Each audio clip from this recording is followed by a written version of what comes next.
Thank you for tuning in to the Practical Preservation Podcast. Please take a moment to visit our website, practicalpreservationservices.com, for additional information and tips to help you restore your historical home.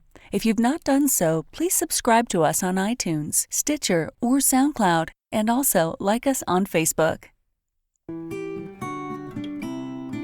Welcome to the Practical Preservation Podcast, hosted by Danielle and Jonathan Kepperling. Kepperling Preservation Services is a family-owned business based in Lancaster, Pennsylvania, dedicated to the preservation of our built architectural history for today's use as well as future generations. Our weekly podcast provides you with expert advice specific to the unique needs of renovating a historic home, educating by sharing our From the Trenches preservation knowledge and our guests' expertise, balancing modern needs while maintaining the historical significance, character, and beauty of your period home.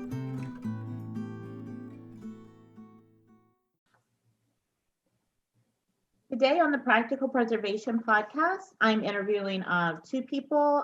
We're going to talk a little bit about the challenges that COVID has brought to nonprofits and historic downtowns. So we have Jim Brown from, he's a board member with the Historic Preservation Trust of Lancaster County.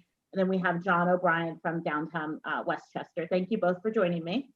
Thank you for having me. Thank you. Thank you.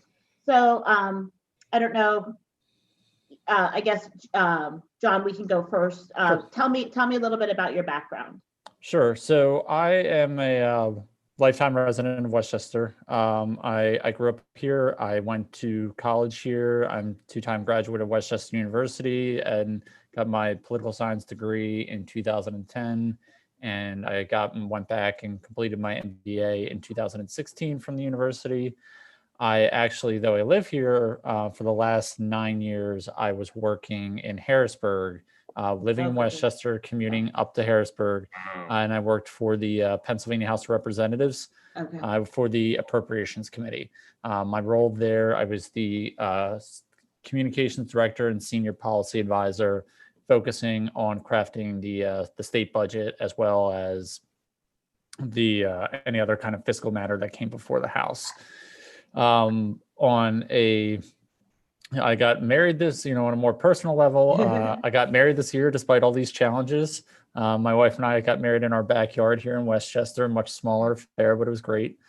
And I'm also a longtime volunteer firefighter with First Westchester Fire Company. Okay, very cool. And I've been with the Business Improvement District now as the executive director since July. So it's been quite the time to come into this in the middle of everything that's happening in our world right now. But I do love the work. And I think, Westchester is, despite the challenges, is making great strides to really overcome them. Yes. Yeah. Do you feel like your work in Harrisburg kind of gives you some insight into how the policies are crafted dealing with downtown Westchester? Yeah, absolutely. I mean, one of the roles as the executive director is to be the advocate for the business community to our local and state federal representation. One thing we did in Westchester to help our retail stores and our restaurants is our main street is Gay Street through downtown Westchester. We closed that to vehicle traffic to allow restaurants and retail space out into the streetway so that they could more properly socially distance, limit the spread, but still be able to survive this pandemic economically. Right. After being shut down for a while. So, with my role with the state, Gay Street's actually a state road. So there was a lot of logistical hurdles through the local council, but also through the state to try and get that permits and everything in line so that then we could close the Gay Street, which is, essentially our main street. It's been worked out phenomenally. Winter's still a big concern for us, but yeah. Okay, very good. Thank you. So Jim, tell me a little bit about your background. Sure. My day job, I work for the Ephrata National Bank. I'm director of facilities. So I manage all the real estate for the bank, whether it's expansion of the territory, building new locations, remodeling, a small staff that we manage all the, not only the day-to-day maintenance, but the cleaning and that sort of thing. And COVID has made quite a challenge for us. One of the things that's been especially a large challenge is the daily sanitizations and wipe downs. Yeah. We have in the town of Ephrata, we have kind of a downtown campus. So most of our back office is in the downtown. It's walkable. You walk between them, but it's large buildings with a lot of cubicles, a lot of offices, and just getting around to sanitize everything daily takes a lot of time out of my normal staff. We do bring in an outside cleaning service, but that's not complete. I mean, if you're trying to balance a budget, you just can't, afford to pay that much for it. So you try and work it out in-house. One of the things we looked at when it all started was actually an electrostatic sprayer. And that's really helped us. We found one. Anytime you have something like this, a pandemic, why everybody and their uncle tries to come up with a machine that'll work, and they're paint sprayers and every other kind of odd thing under the sun. And we found a device we really liked. It works well, but it's really caused everybody, and especially our department, to kind of turn its head and its ear and say, okay, we've had an outbreak. Somebody's tested positive. Somebody's living with somebody who has tested positive. Right. And then it's, what do we do? So our organization, we're not a big bank. We're 14 branches. A lot of it's northern Lancaster County, but we're in Lebanon County, Berks County, and the southern part of Lancaster County. So it's a challenge to try and meet those objectives. And then if you have somebody that tests positive or lives with somebody, you've got to deal with that. You've got to do the back tracing. Right. And what we've done is there's 3 of us that kind of have formed the COVID-19 team. So it's one of the persons in HR who helps us follow all the CDC guidelines and really keep up on that, because it does change and it has to change so that we can react correctly. Right. And the implementation phase typically comes to me. But what happens is when we get an outbreak, it's typically 3 of us and the head of security get together, and we kind of just have a little bit of a powwow, if you will, and we just say, okay, what are we going to do? How bad is this situation? Yeah. Do we need to close the location and send the people home? And that's a concern. I mean, anybody in business, we're all under a strain. Right. And making that decision to close the business is often a big deal. We end up engaging the employees and saying, well, is there anything that the people there can do until the end of the day? Because again, customers are important. And when you disrupt a customer too often, they go somewhere else, whether you have an ice cream shop or a bank or whatever it is. So COVID has been a challenge. In my mind, it kind of comes down to a couple of things. It comes down to science and logic. And you have to really follow the science and have them tell us, what is happening, what's changing, how is this virus evolving and morphing, and logic. You have to put some logic in because, some people just don't want to follow it. And our company internally has made the strong stand that everybody will follow protocol. And if you're going to come into the business, you are going to do the simple things of wear a mask, and we have hand sanitizer for you. And if you don't have a mask, we're going to provide you one. Yeah. Well, and that makes sense from the economics point that you were making, that you don't want to have more business disruptions. And if you follow these protocols, it's less likely that you're going to have business disruptions. Yeah. And that's tough. We're in northern Lancaster County. We have a large population of plain people, whether that's Amish or Mennonite, and many of them don't believe that it's real. Right. And they don't want to do it. And we've taken a very, I don't want to say a hard stance, but a very strong line in the sand to say, well, if you're going to come inside, you're going to wear a mask, and here's some hand sanitizer if you like it. Yeah. And if you don't want to wear a mask, you can go to the car. Yeah. So tell me a little bit about the history of the Historic Preservation Trust of Lancaster County. Sure, I'd love to. I've been involved with the trust a few years now. The trust was formed in 1966. It was a very grassroots organization. It was a subcommittee. Oops, hold on. Oh. Sorry. Sorry. The door was opening, but we're good. The trust was formed originally was part of a historical society. It was part of the Conestoga Valley Historical Society. So a few of those in the county still exist. You know, the Cocaligo Valley and the Conestoga Historical Society, but the rest of them have kind of disappeared. It was a subcommittee that was formed to study the Ellicott House, which is now known as the Saner Ellicott von Hess House,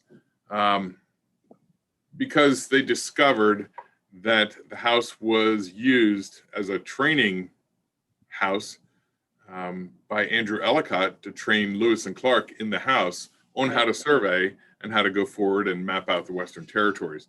So when they discovered the importance of the property and the wrecking ball was looming, they wanted to push it over to build a parking garage, which is currently built around us. Mm-hmm. So when they discovered the significance and saved the house went for a few years. I'm always learning more from the history and our records, and that's really interesting. So about 1973, the public, house sat from 1966 to 1973, and the house sat there, and it was in disrepair. And the public soon got to the point, the romance was over, and they soon said, well, what are you going to do with the place? Right. And the public came forward and said, fix it. So fortunately, Von Hess and Lancaster newspapers, Steinman's, came forward to fund the project and restore it. So the purpose of the trust, and the house is our best model, is to educate and inform people the importance of keeping significant buildings in Lancaster County for future generations. So the purpose of the trust is to advocate and educate people in all townships, municipalities, and say, gee whiz, you have this old building here. It looks pretty tattery. Some of the town members might say, we need a new modern structure, let's push it over. And then you come to find out, just like the Ellicott House, that, Lewis and Clark, Right. were there for a winter to be educated. So that's a big part of our mission, part of our goal, is to not only advocate to save those buildings, but to educate people on the importance of that. Because if you don't do that, sooner or later you end up with a strip mall, and you end up with a bunch of outlets that become outmoded in 20 years. Right. Yeah. So the urban. That's a little bit about that history. That was at the height of the urban renewal, where they were trying to push everybody out of the cities too, and there's some progress being made in Lancaster to make some of the buildings that were torn down at least a little bit more maybe streetscape friendly, like they're putting glass in them instead of having them just be complete bricks. So from that standpoint, there's some positive movement, but I think that it's pretty important that the people who founded the Historic Preservation Trust made that stand at the height of that urban renewal. So now it seems as though we've gone from push it over to, hey, we've now recognized 40 years later that this is a pretty great look. Yeah. Maybe we need to replicate that feel, and that's Right. the movement Yeah. I think you're seeing more. Yeah, definitely. So John, tell me a little bit about the downtown Westchester and your history, programs, services. Sure. So, Westchester is a really old town. It was founded in, I think, 1762, originally called Turk's Head, which was named after the Turk's Head Inn, which was at the intersection of Market, essentially very close to the intersection of Market and High Street, by where Old County Courthouse was. It's been the seat of Chester County, the county seat, since, I think it was like 20 years later, when Chester County and Delaware County split into two, and then was renamed Westchester because obviously it was west of Chester, which used to be the seat of, because Delaware and Chester County were all Chester County as one county. So Westchester has a very rich historical look to it, but also the individuals that we celebrate here. I mean, we have, Bayard Rustin, an iconic civil rights leader, Samuel Barber, a world-renowned composer, Horace Pippin, a famous African-American painter, and many others that make up the historical fabric of Westchester. But if you come to downtown Westchester, I think one of the things you'll notice is, all the brick sidewalks. The town itself has there's height restrictions towards buildings. There's just like this classical old view as you walk in downtown Westchester, which is what makes it such an attractive place to, to live and to work in. We have in Westchester, we have the Borough Council set up the Historical and Architectural Review Board, so that any significant changes that a property owner wants to make that's HARB for short, in the HARB district, needs to get approved by the HARB board and then by Borough Council, so that we can kind of maintain that classical appearance of downtown Westchester. And then in addition to that, the Business Improvement District, our philanthropic arm is called the Westchester Downtown Foundation. And members of that for the last several years have been engaged in what we call the Historic Preservation Awards, which is kind of, recognizing with, the restrictions we have in HARB, can sometimes seem onerous to a property owner that they have to follow these restrictions. So this is a way to kind of celebrate our history, to thank our property owners for being part of the fabric of Westchester, to make it a positive experience. And it's worked. The awards, the attendance has grown every year. This year we were not able to have them due to COVID, which is a story of Westchester in general. As we have a lot of our events that weren't able to happen in downtown Westchester, so we've tried to pivot that. But we're already planning the preservation awards for next October to try and make up for what we didn't have today. But we recognize in downtown Westchester that the character and the look of our town is important, especially as we're growing all the time. And, our population within the borough, we're, at 1.8 square miles. So we're not that big geographically, but density wise, we have density that's comparable with, many areas of the city of Philadelphia. So you have those challenges now where people still want to live here. So there's really only up to go. You got to knock it down and build to go up. So we're constantly, trying to balance those interests with historical preservation, because, just because it is old doesn't mean that it's necessarily something that we want to keep. So we want to make sure, but when we do have new designs that are built, the emphasis is, and the developers have been very good with this, on making sure what we are building kind of fits still within that classical view of Westchester. So it doesn't look like this modern building that's just, at a place in the downtown. Yeah, only recently in Lancaster City have there been tall, not tall for the rest of the world, but tall for Lancaster buildings being built. And the first one was the Grice building, which was, probably almost 100 years ago. But the rule was you couldn't build higher than a church steeple.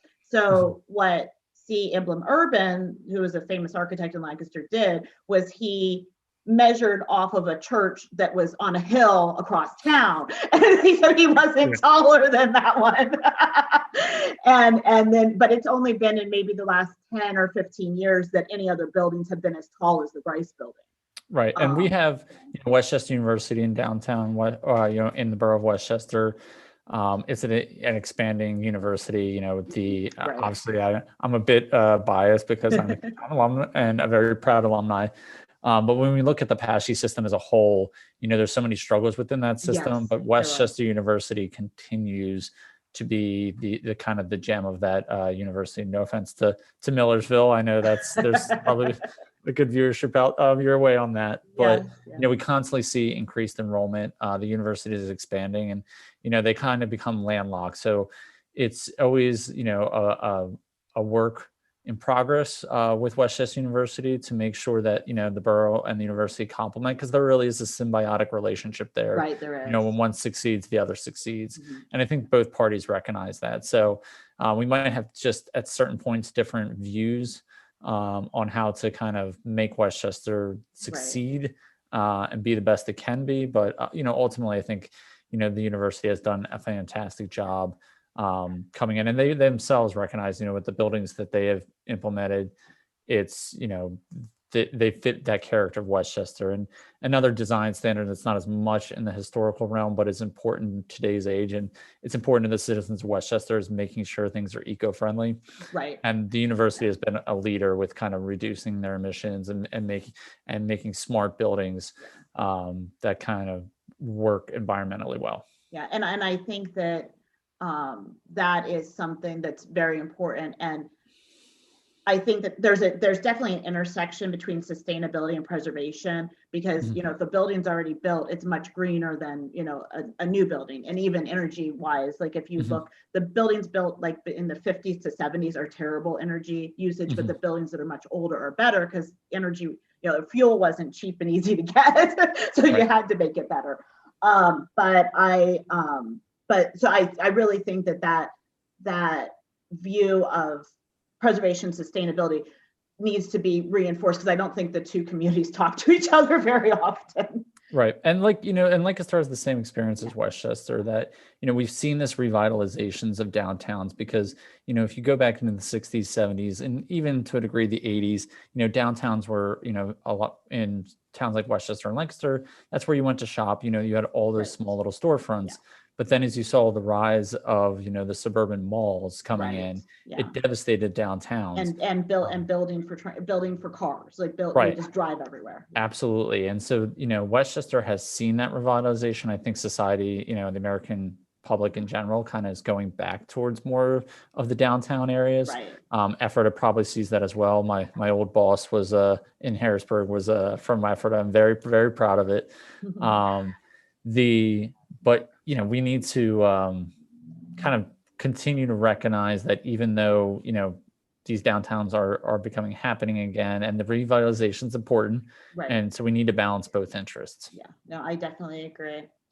So you mentioned about your historic preservation awards having to not. Did you have them, or did you just completely cancel them for this year? They were canceled for this year. Yeah. But they are in the works for next year. Okay. So it does take a degree of planning, and that was just the logistics thing we couldn't pull off this year. So how else has COVID changed your programs and your services? Sure. So, on a funding mechanism, as far as being a nonprofit, we're really, we are independent from the borough of Westchester, but we have a municipal agreement. We are set up under state law as a business improvement district, and we are funded by an assessment from property owners within our district. The downtown Westchester Business Improvement District doesn't encompass the entire borough, and it's only really focused on commercial properties. So our mission is really to recruit and retain businesses in downtown Westchester. This obviously has been a huge challenge for us this year, but we're doing actually pretty well. And I think that's in part to the community stepping up and realizing they need to support small business now more than ever. And then going into the holiday season, we're really ramping up our efforts there. So, one thing that draws people to Westchester are the events. We have our old-fashioned Christmas parade, which draws thousands and thousands of people. It's televised on QVC. That's not going to happen this year, because that just is not a responsible act with COVID-19 being out there. We have the Iron Hill Bike Criterium. That also wasn't able to happen this year. We have smaller events like what we call gallery walks, where we partner with local retail stores, and local artists put art in there, and it's kind of this, you walk around the various art stops. Once again, that couldn't happen. So, if we look into Christmas, what we're trying to do in the holiday season is really pivot towards creating more ambiance in the downtown, more decorations. We're going to work to get like Santa Claus to ride around in the fire truck on Saturdays, because kids aren't going to be able to go to the mall like they traditionally would to go see Santa. So this is kind of a unique way to get people into the downtown. And then it's a marketing thing. It's just reinforcing that message. We always talk about shop small, but this year it's more important than ever. And we've been using the phrase that if we don't buy local, then we can say bye to local. And that if we continue to pivot towards Amazon, towards Target, towards Walmart, especially this pandemic kind of has driven people there because they were allowed to stay open, Right. where state regulations forced our smaller businesses to shut down. It's really going to change the character of, what we really consider Americana. Yeah, no, I agree. So, Jim, can you tell me a little bit about how COVID's changed the programs and services with the trust? Sure. The Historic Preservation Trust was always a very traditional, I don't want to use the word old-fashioned, but a very traditional approach to reaching out to interested people, to our membership. We have a gentleman that's come on our board, and he runs a Facebook group called Uncharted Lancaster, and Yes, he was a podcast guest a few months ago. Yeah, he's a great guy. Yeah, he has the energies. He's younger than our average board member, which is really helpful. And he's really helped us get our message out through social media. And that has really increased our viewership. It's increased our presence. And it's allowing us to get our message out in a different way, reaching the people we need to reach, because that's the future of the organization. It's not somebody my age or higher that we have to reach. We have to reach somebody younger and help them in educating. And that's the key to it. If somebody goes to open a shop or a store or something in an old building, they look at it and they say, oh, well, look at this old brick or whatever. And they don't understand until they're educated what they have in front of them. And that's what the trust is working towards. So we are trying to rely a lot more on our social media because we have not been able to do the similar events, just as John had said, we just can't do them and be responsible. We've done events such as opening our house on First Friday, which is similar to what John said they're doing in Westchester, where they have the art type walks and open galleries, and we haven't been able to do that either. So the social media piece has been our biggest help in getting our word out on a continual basis for the trust. Yes, yeah, and I agree. I think that's really was a good pivot for the trust, and I find even in our business, restoring older buildings, there's a whole educational component that needs to happen before somebody needs to understand the why before they can write the check. So yeah, and so I think that it's important to have that education out there for people, and social media is definitely one way to do that. And social media has been so important because historically the organization would have put out our cry for help or assistance or education through the paper newspaper. Well, that's it's just a trend that's going away. It is. And doing it social media and getting it out that way really hits everybody right where they're interested to be. Yeah. So are there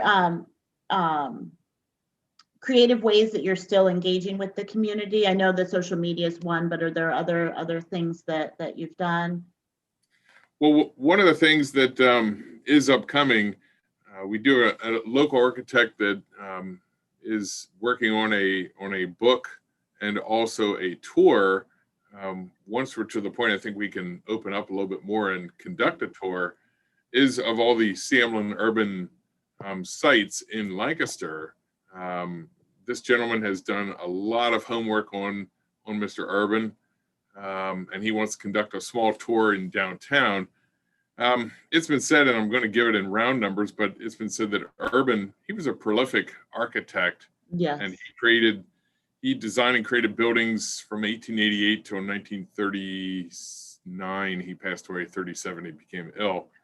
And it's been said that the square of Lancaster is called the Soldiers and Sailors Monument, that he created, designed, and built 140 buildings within a 1,200 foot radius of that monument.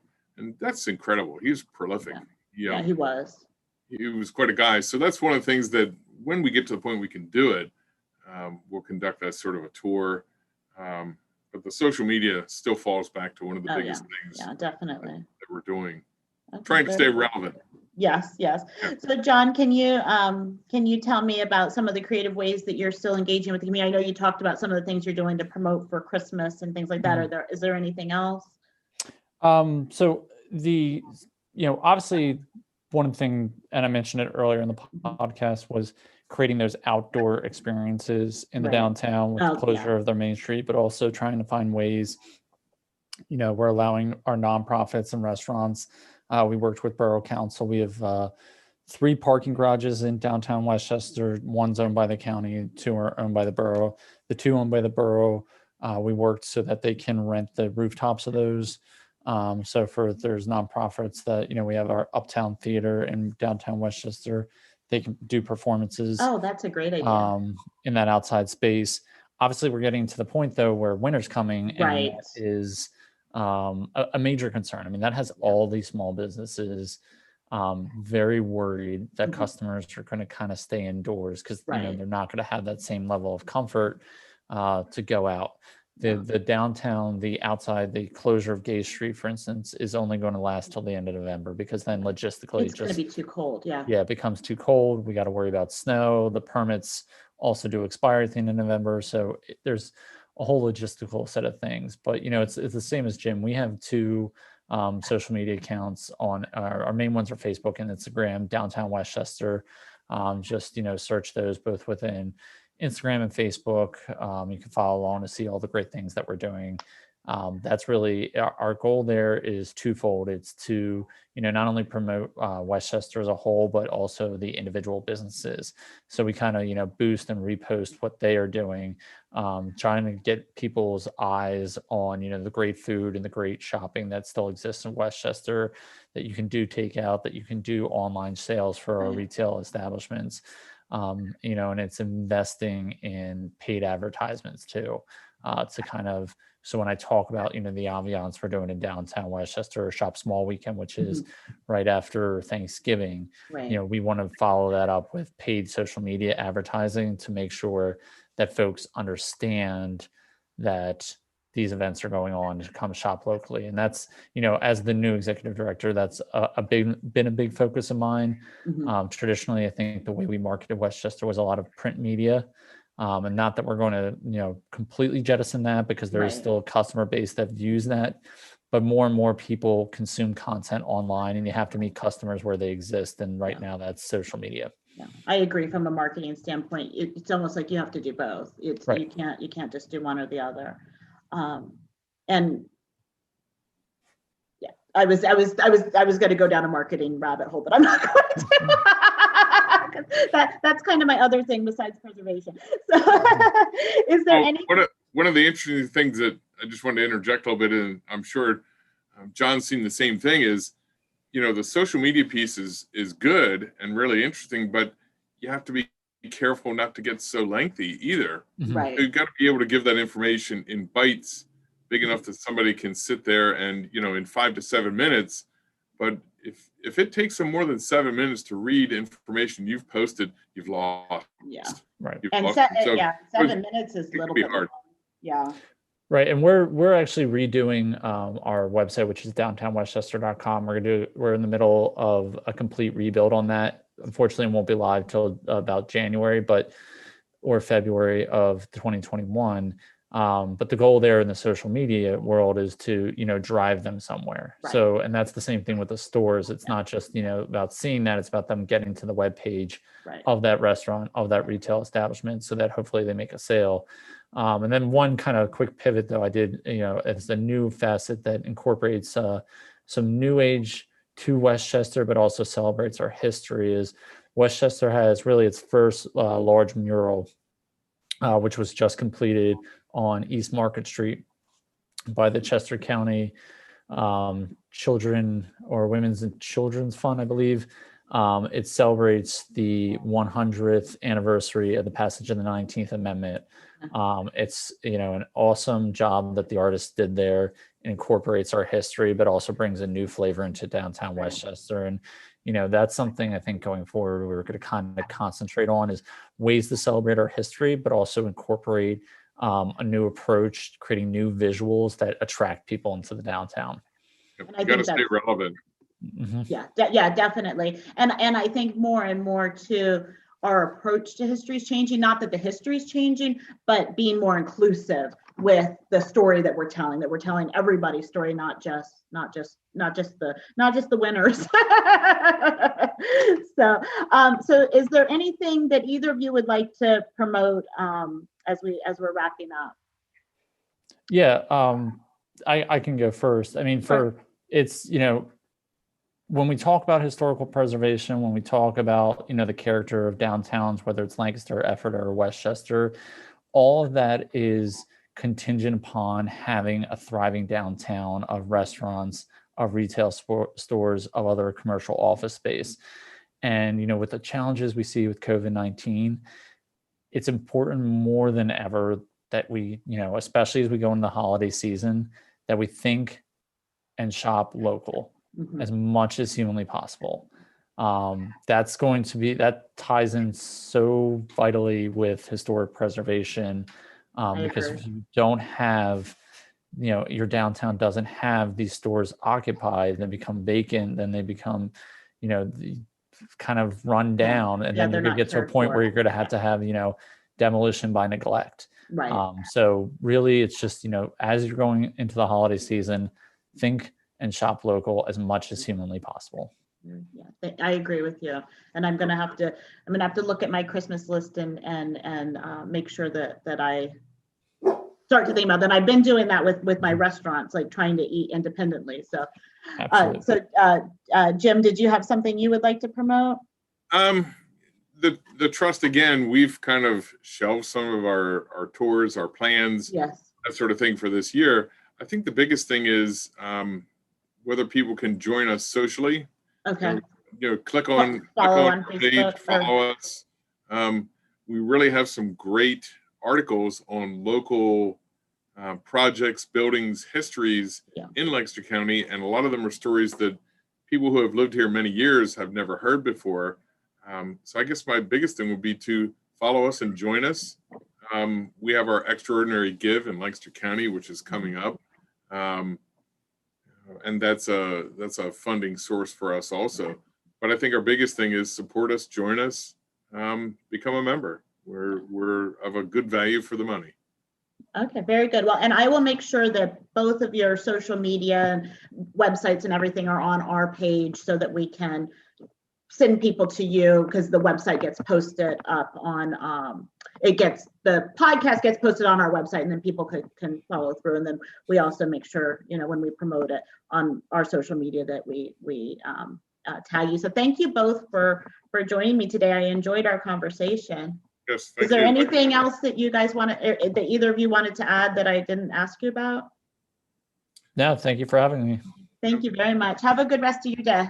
You Thank too. you. You too. Bye-bye. Thanks for listening to the Practical Preservation Podcast. The resources discussed during this episode are on our website at practicalpreservationservices.com/podcast. If you received value from this episode and know someone else that will get value from it as well, please share it with them. Join us next week for another episode of the Practical Preservation Podcast. For more information on restoring your historic home, visit practicalpreservationservices.com.